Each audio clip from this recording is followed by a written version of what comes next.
वचून गाया आमचे खातीर चोरया ताणे करून दाखयला सर्वेस्पराच्या माना संतोषाने गीत गायता सर्वेस्पराच्या माना संतोषाने गीत गायता. सगळ्यांक तुमकां देव बरें दिसत्यो आनी मागीर मोगाचो येवकार तुमकां ह्या आयचे मिसाचे भेटींत. आयची मिसाची भेट आमी भेटयता आयज परब कार्म सायबिणीची कितें भाशेन सगली कृपा आमकां मागुया. आमी आमचो भावार्थ घट धरूंक आनी ह्या संवसारांत आमी चलता आसतना जे देंवचाराच्यो ताळण्यो आसात आनी देंवचाराचें वायट आसा ताचेर आमी झुजूंक आनी सायबीण मांयचे मजतीन आमी सगल्या वायटाचेर जैत मेळोवंक आमकां मागुया. दुसरें तेसा आमी भेटयता देवाक दिन वासून प्रेसियोसा रॉड्रिगीस आयज आपल्या जिविताची 80 वर्सां मनयता 80th बर्थडे. देवान तिचेर भरपूर आशिर्वाद घालूंक आनी बरे भलायकेन सांबाळूंक देवा लागीं मागुया. तशेंच आमच्या मागण्यांत दवरुया कार्मेलिना पिंटो आयज आपलो जल्माचो दीस मनयता. हेर सगळी आमची मागणी इल्लोसो वेळ ओगीच रावन देवा मुखार दवरुया. बापाचे आनी पुताचे आनी पवित्र आत्म्याचे नांवी आमच्या सोम्या जेजू क्रिस्ताची कृपा बापाचो मोग आनी पवित्र आत्म्याचो एकवट तुमचे सवे आसूं. पळय नासतना विस्वास दवरतात ती ओदीक सुभागी अशें म्हणून जेजू म्हणलोलें. आमी जायत्यो वस्तू पळयल्यात तरी पूण आमी विस्वास दवरूंक ना आनी पळोवनूय सत मानिनात आनी विस्वास दवरिनात तांचें कोटा अशें जेजू म्हणटा. जाल्यार आयच्या दिसाक आमकां मेळिल्लीं बरेपणां जितलीं आमी आमच्या फाटल्यान घातल्यान आमच्या मनान दवरूंक ना वो देवा सवें उपकारी जावंक ना असल्या कारणां पासत देवाचे काकलुतीक उलो मारुया. हांव पातकी सुरपदविदार देवा आनी तुमकां भाव भयणींनो म्हजो गुन्यांव हांव चारून सांगता मनान चिंतून तोंडान चारून वायट धरून बरें सोडून हांवें जायतीं पातकां केल्यान हो म्हजो अपराध म्हजो बोड अपराध. ह्या पासत भाग्योन सदांच सांकवार मरे सगळ्या देवतांक आनी भक्तांक आनी तुमकां भाव भयणींनो म्हजे खातीर आमच्या सर्वेस्परा देवा लागीं विनोती करात म्हूण प्रार्थून मागता. सरपदविदार देव आमची काकूत करूं आमची पातकां बोगसून आमकां सासणाच्या जिविताक पावूं. सोम्या काकूत कोर क्रिस्ता काकूत कोर सोम्या काकूत कोर. प्रार्थुया. सर्वेस्परा बो वर्त्या बापा आदल्या कोरारान कार्मेल दोंगोर तुवें प्रवाद्यांच्या मुणयारपणान नावाडलोय आनी नव्या कोरारान तुज्या पुताचे माये मारयेच्या दर्शनान तुवें तो पवित्र केलोय. हे आवयच्या आदारान जेजूक एकवटोन दिसान दीस अदीक पवित्रतायेच्या दोंगरार चडून वचूंक आमकां फावो कर. आमच्या सोम्या तुज्या पुता जेजू क्रिस्ता वरवीं तो खरो देव तुजे सवें पवित्र आत्मेच्या एकपणान जियेता आनी राजवट चलयता देवा सासणाच्या सासना. आमेन.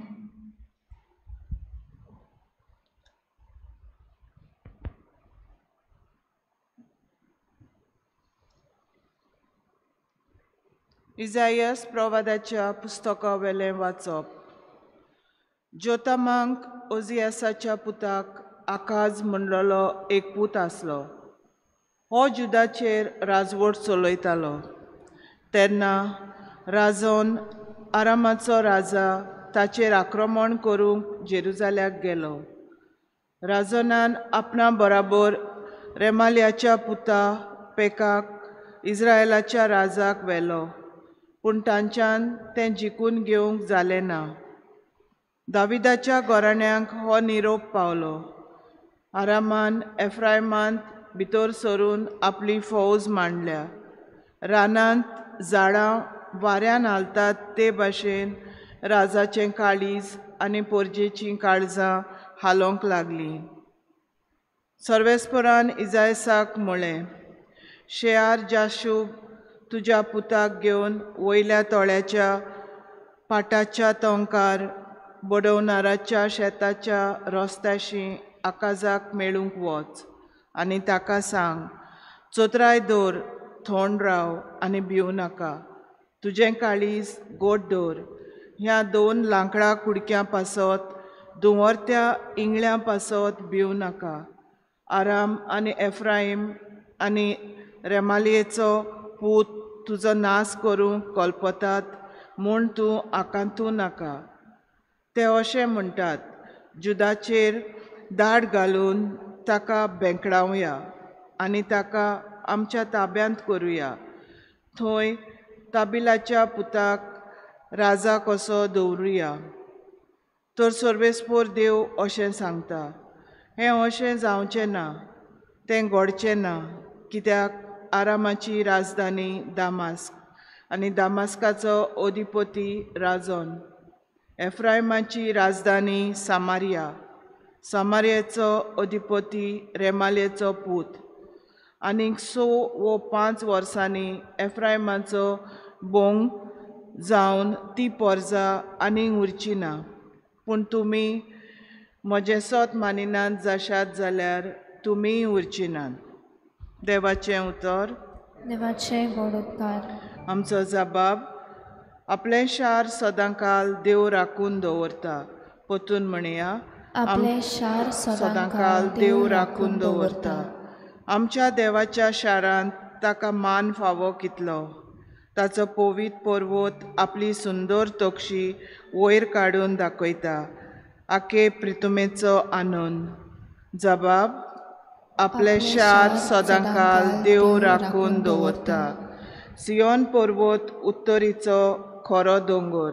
व्हडत्या राजाचें शार, हांगा ताच्या निवासां कोटा मदें आपुणूच ताचो गोठ किल्लो म्हूण देवान दाखोवन दिलें. जबाब. आपले शार सदांकाल देव राखून दवरता. सगळे राजा कूट करून एकठांय जाले. एकामेकाक हात दिवन मुखार सरले. देखना फुडें ते थोटाक जाले. घाबरून कांपून पळून गेले. जबाब. आपले शार सदांकाल देव राखून दवरता. थंय राजांचेर आयलो दोड्डोडो, बालोंतेरांच्या वळवळ्यां सारको. जसो उदेंतींचो वारो झोडपो नाश कोत्ता तार्सिसाची तारवांचो. जबाब. आपले शार सदांकाल देव राखून दवरता. उद्गार.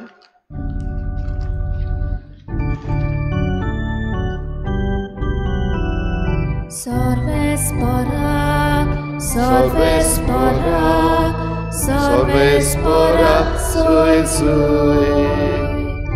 Sorvesporak, sorvesporak, sorvesporak, sui sui. आज तरी ताचो ताळो तुमी आयकात. तुमचीं काळजां दारून करूं नाकात.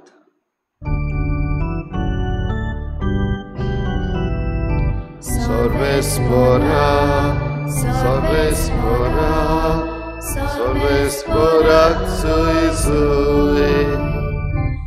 Sorvesporak, sorvesporak, sorvesporak, sui sui. सर्वेस्पोर तुमचे सवे आसूं. तुमचे सवे आसूं. मातेवा प्रमाणे जेजू क्रिस्ताचे शुभ वर्तमान. महिमा तुका आसूंया. जंय जंय आपणे ओगळीं विजमितां केल्लीं त्या नोंगरांक तांणी जिवीत बदल्लें ना देखून जेजू अशें तोंडार मारूंक लागलो. कोराझीन तुजें कोटा, बेतसायदा तुजें कोटा. तर तुमचे मदें केल्लीं विजमितां तीर आनी सिदोन नोंगरांनी केल्लीं जाल्यार केन्ना ती कांबळ्याचो साकोटो आनी गोबोर घालून प्राचीत करतलीं आसलीं. हांव तुमकां खरेंच सांगता, जट्टेच्या दिसा तीर आनी सिदोन हांकां तुमचे इतली खोराय जावची ना. आनी तूं काफारनावा वयर स्वर्गा पर्यंत पावतली म्हूण रावताय कितें? तूं सोकला एमकोंडान शेवटतलोय, कित्याक तुजे सवे केल्यान ती विजमितां सदोमान केल्लीं जाल्यार आज पर्यंत तें उबें उरतलें आसलें. हांव तुमकां खरेंच सांगता, जट्टेच्या दिसा सदोमाच्या गांवांक तुजे इतली खोराय आसची ना.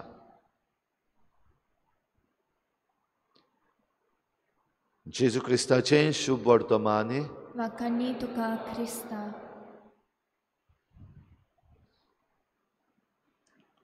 जट्टेचो दीस. भाव भयणीनो, हो जट्टेचो दीस म्हणटा तो सगल्यांक फावो जातलो, तो कोणाकूच चुकचो ना. आनी जट्टेच्या दिसाक जे भाशेन आमकां जेजून एक वपार सांगल्या, बोकडे आसात तांकां एक वाटेन, मेंढरां आसात तांकां दुसरे वाटेन काडटले. म्हणजे जे कोण बरें केल्ले आसात आनी तांकां स्वर्ग फावो तांकां एक वाटेन काडटलेत आनी म्हणटलेत म्हज्या बापाची बरेपण घेतलेल्या न्हू, येयात आनी स्वर्गार तुमकां दवरला तो इनाम घेयात. दुसरे वाटेन जीं आसात वायट मनशां, तांकांय कुशीन काडटले. शिराप पडलेल्या न्हू, हीं उतरां तांकां पडटलीं आनी एमकोंडाच्या उज्यान तांकां उडयतले. हें जरी तर आमच्या मोतीन आमी दवरलें जाल्यार जेजू आयज जें ह्या शारांक म्हणटा, शारांचीं नांवां कोराझीन, बेतसायदा, काफारनांव, हीं शारांचीं नांवां. आनी शारांचीं नांवां आसा तेन्ना हें कोटा म्हणलां तेन्ना ते शाराच्या वण्टीक न्हय, पूण शारान भितर आसात आनी रावतात त्या मनशांक. कित्याक ह्या मनशांचें जिवीत वायट जालां आनी आपलें वायट जिवीत तांच्या तोंडार सांगूनय बीन तांणी तें मानून घेवंक ना आनी त्याच वायटान जियेतात. मन बदलणी करूंक ना, नवसरणी करूंक ना. तर असल्या ह्या शारांक आनी ह्या शारान रावतल्या लोकांक हो संदेश. तुमचें कोटा, तुमचे भितर केल्लीं हीं विजमितां आनी प्रवचनां जरी तर हे गांव वो हीं शारां ज्या शारांनी देवान खास लायली, उज्याचो पावस पडलो, सदोम, गमोरा, तीर, सिदोन, ह्या गांवांनी जरी तर हीं ओचोरियां आनी विजमितां केल्लीं जाल्यार तीं आपलें जिवीत बदलतलीं आसलीं. जे भाशेन निनिवे शारान तांचेरूय खास्त पडपाची आसली, पूण थंयसर जोनस प्रवादी पावलो आनी ताणें सांगलें, लोकांन आयकलें, जिवीत बदललें, तीं वाचलीं. भाव भयणीनो, आयज पयल्या वाचपान आमी आयकलां इज्रायल परजेचेर वो जुदा इज्रायलाचे 2 कुडके जाल्ले. एके वाटेन 10 कुळां, दुसरे वाटेन 2 कुळां. आकाज राजा ह्या 2 कुळांचो म्हणजे जुदाचो राजा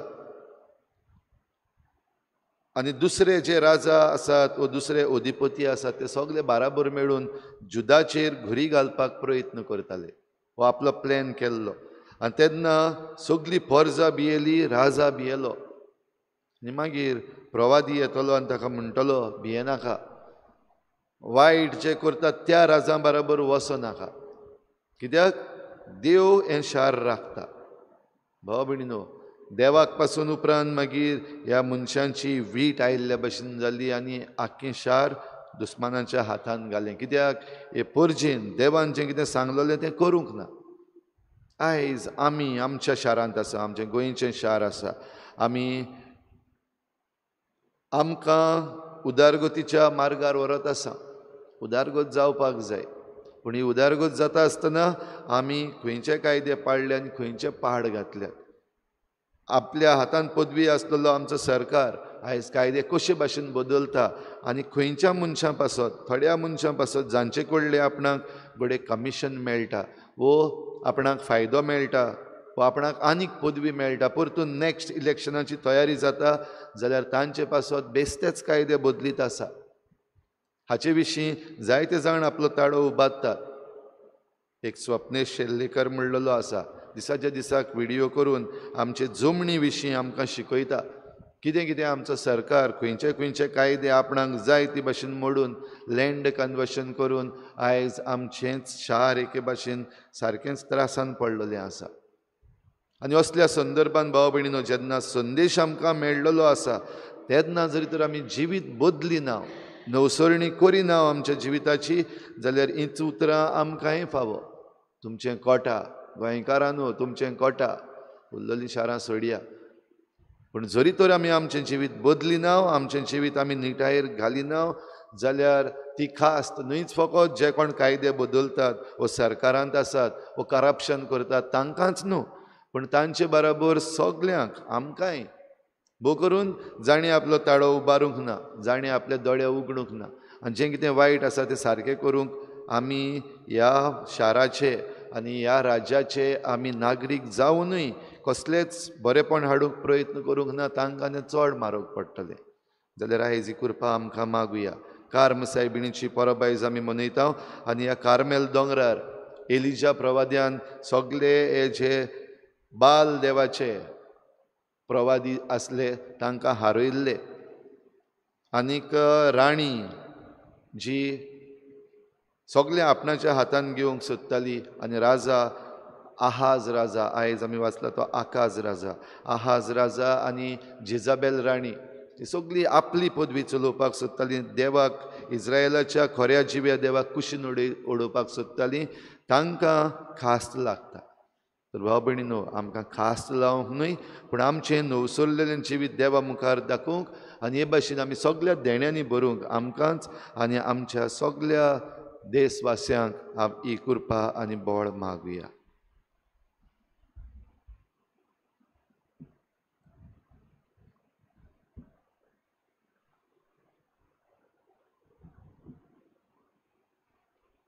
गायन घेऊया C43 पेज नंबर 46. C43.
म्हज्या भाव भयणीनो, हे म्हजें तुमचें बलिदान सर पदवीदार देवा बापाक मानता तसलें जावं म्हूण मागात. हे तुमच्या हातांतलें बलिदान आपल्या मनाक आनी मोहिमेक आमचे आनी आख्खे पवित्र शुभेच्छा देवाक सर्वेस्पर मानून घेवं.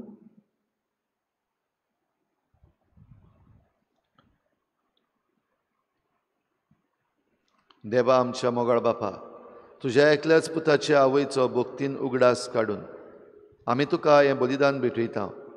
ताचे वरवीं तुजे कृपेच्या आदारान आमीच तुका मानता तसलें बलिदान सदां जावंक निर्मी म्हूण नम्रतायेन मागता. आमच्या सुम्या जेजूचे नांवी आमेन. सर्वेस्पर तुमचे सवे आसूं. तुमचे सवे आसूं. आमची काळजां उबारुया. आमी ती सर्वेस्पराताय उबारता. सर्वेस्पराक आमच्या देवाक दिन वासुया. ओय अशें आमी करूंक फावो. सर्वेस्परा पवित्र बापा, सर पदवीदारांचा आसनाच्या देवा, सर्व काळयान सर्वथांय आमी तुका दिन वासूंक फावो. हो कायदो नितीचो आनी आमच्या फायद्याचो. कार्म सायबिणीक निती आंकवार मारीक आमी आज नमान करतना एका ताळ्यान आमी तुका वाखाणटा. तुका वंदिता, तुजी किर्ती परगट्टा. आपल्या आंकवारपणाची वडवी सांबाळून पवित्र आत्म्याचे कृपेन तुज्या एकल्याच पुताची ती आवय जाली आनी सासनीक प्रकाश तिणें संवसाराक फांकयलो. तो जेजू क्रिस्त आमचो सोमी, ताचे उदेशीन देवदूत आनी सर्गीचो सगलो दलबार तुजी थोर महिमा वाखाणटात. तांचे सांगाती आमचे ताळे मेळोवन आनंदान आमी तुजी स्तुती गायता. पवित्र पवित्र पवित्र दलबारांचो सर्वेस्पर तूं, सर्ग आनी संवसार भरल्या तुज्या वैभवान. हुंसर की तुका सोय सोय, सर्वेस्पराचे नांवी येता ताका सोय. उन सोर्गी तुका सोय सोय. बापा खरोच तूं पवित्र, तूं सगळ्या पवित्रपणाची झर तुज्या पवित्र आत्म्यांक धाडून ही देणी पवित्र कर म्हूण आमी मागता. जावं ती आमकां आमच्या सोमया जेजू क्रिस्ताची कूड आनी रगत.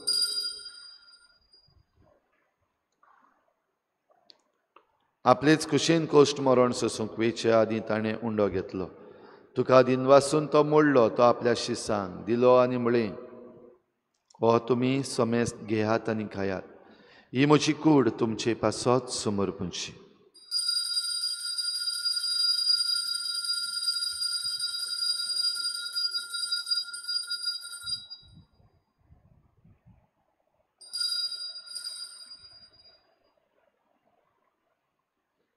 तेच परी जेवण जातच ताणें काल्स घेतली.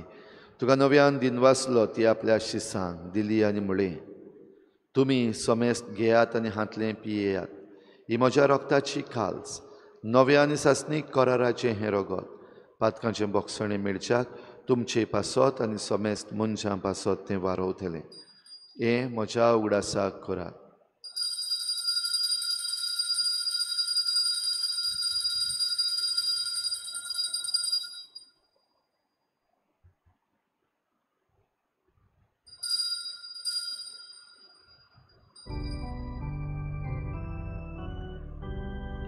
भावार्थाचो गुटपोर गुटुया.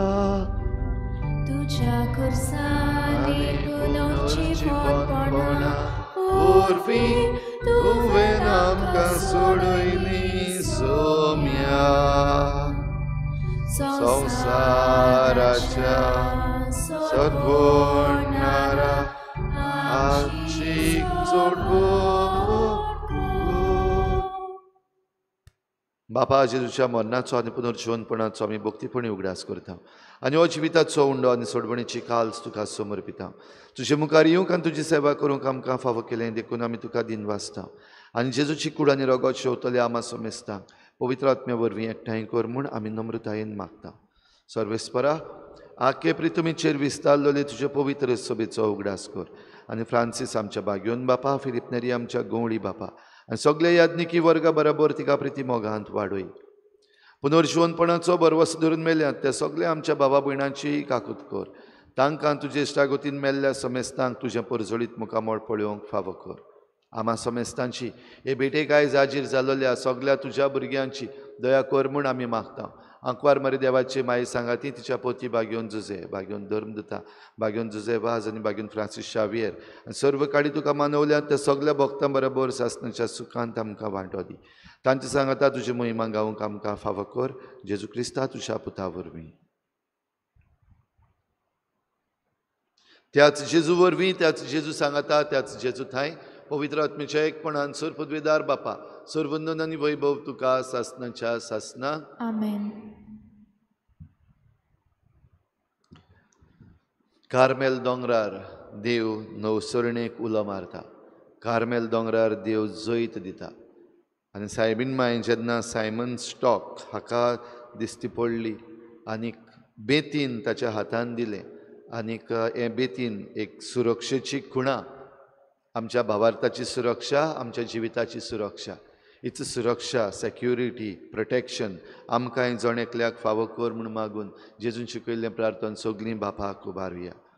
आमचे बापा स्वर्गीच्या, तुजें नांव पवित्र जावं, तुजें राज आमकां येवं, तुजी खुशी स्वर्गार जाता तशी संवसारांत जावं.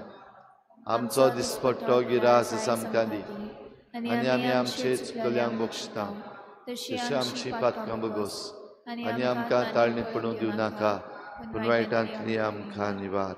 सर्वेस्परा सर्व वायटांतली आमकां निवार. दया करून ह्या जिवितांत सवस्काय आमकां दी. सर्गीच्या सुखाक आनी आमच्या सोडवडणारा जेजू क्रिस्ताच्या येण्याक आमी बरवाशान हतरेकता. तर आमकां तुजे उदार काकलुतीन सर्व पातकांतली सुटय आनी सर्व आकांतांतली वाठाय. कित्याक राजवरकी पदवी आनी मोहिमा तुजी सासणाच्या सासना. सोम्या जेजू क्रिस्ता तुवें तुज्या धर्मदूतांक म्हणलें तुमकां शांती दवरता म्हजी शांती तुमकां दिता.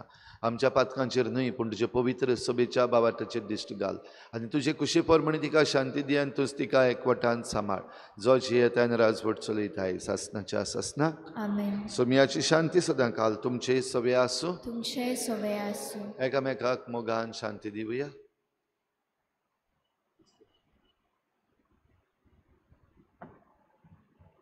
देवाचे शिले तूं संवसाराचे पाप काडटले आमची काकूट कोर.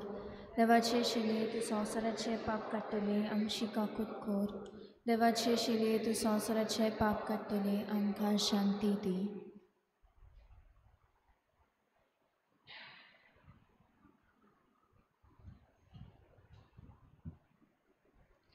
ही देवाची शेळी संवसाराचें पाप काडटा ती.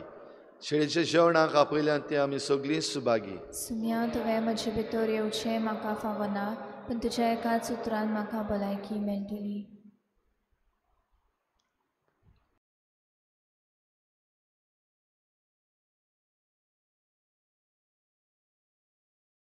आत्मीक कुमयाव खातीर मागणें.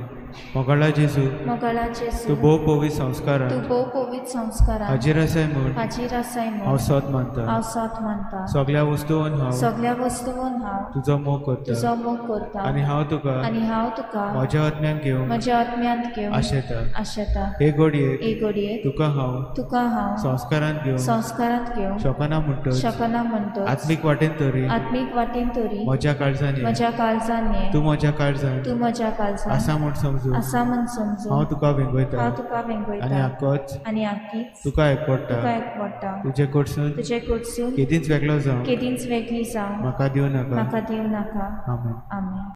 तुजेच फाटल्यान येता जेजू आमच्या गोळ्या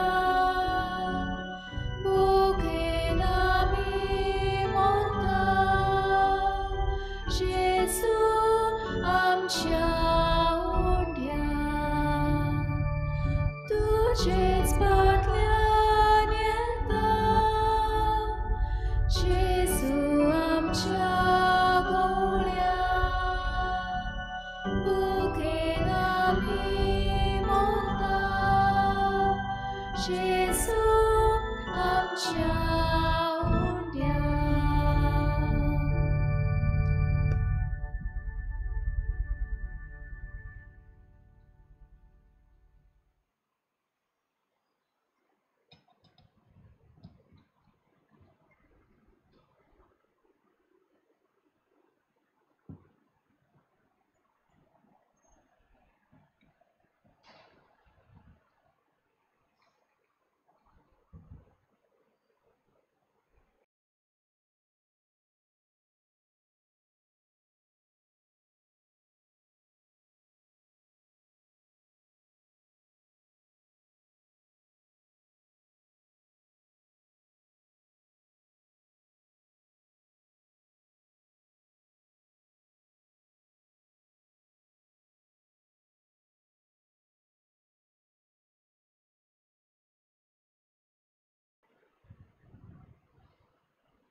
प्रार्थुया.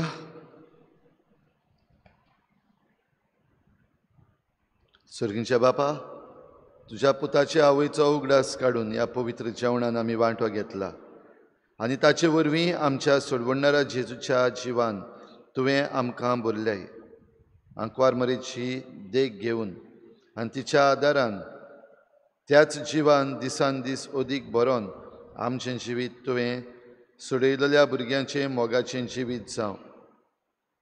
ह्या मी मागता क्रिस्ता आमच्या सोम्या वरवीं. आमेन. सर्वेस्पर तुमचे सवे आसूं. तुमचे सवे आसूं. सुर पदवीदार देव बाप आनी पूत आनी पवित्र आत्मा तुमचेर आशिर्वाद घालूं. आमेन. वचून यात जेजूची शांतीन आनी मोगान तुमकां धाडटा. देवाचे व्हड उपकार.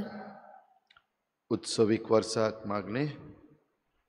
सर्वेस्परा देवा आमच्या मोगाळ बापा काळा काळी तूं मनशांक आपयताय आकारताय आनी पाठयताय. बागून फ्रांसीस शावेराच्या आपोवण्या आनी मिसावां पासत आमी तुका दिनवासता. तुज्या पुताच्या कुर्साचेर नदर थिराव ताचें मन बदलप जालें.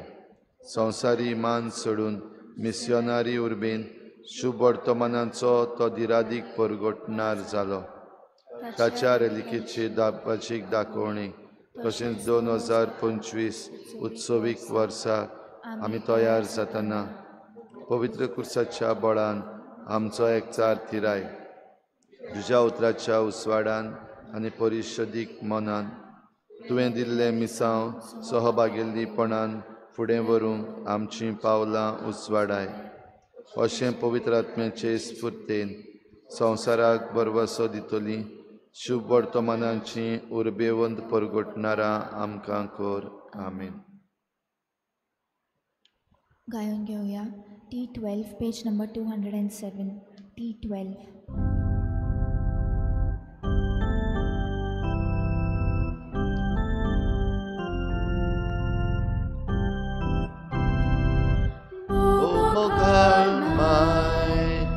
आमची तांतून राव गरजा आकांता सदांच तूं पाव मोगाळ माय